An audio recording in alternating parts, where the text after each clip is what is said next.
ما تيجي نضحك شويه في الحر ده يا جماعه؟ بجد والله، تعالى نضحك شويه.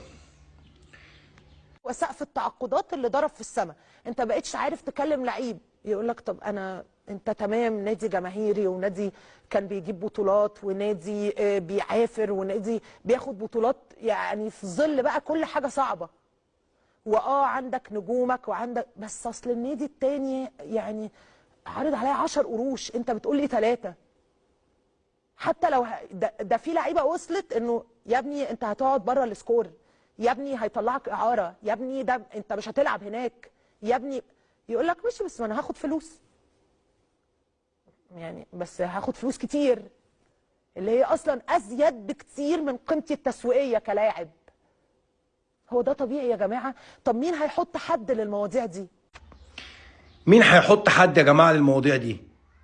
طيب بص، هبسط لك الامور. هي طالعه تقول ان اللي بيروح الاهلي بيروح عشان الفلوس، وان الاهلي بيغريهم بفلوس كتير، وان الاهلي عقوده عاليه، والخ الخ الخ. احنا نرد عليها كاهلاويه؟ لا لا لا، منهم فيهم. تعالوا نكمل ضحك مع رئيس نادي الزمالك. العقود بتاعت لعيبه نادي الزمالك بعقود لعيب النادي الاهلي مثلا، اللي هو نادي زي نادي الزمالك في الكوره، مبالغ فيها عن النادي الاهلي بكتير. لعيبه الزمالك عقودهم اكتر من عقود لعيبه نادي الاهلي بكتير في جميع اللعبات. وانا يعني واثق، عشان كده ما بدفعش. واثق في كلامي 200%، مش 100%، انكلودing حتى كرة اليد.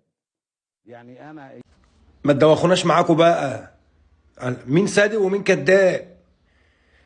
ما يعني دي قناة الزمالك ومذيعة في قناة الزمالك، وانت رئيس نادي الزمالك. ما تتعبوناش يا عم، حتى الجمهور يعني خلاص ما بقيتوش عارفين تضحكوا على الناس. يعني حتى ادعاء المظلومية والوكسة والخيبة ما بقيتوش عارفين تعملوها. تعبتونا.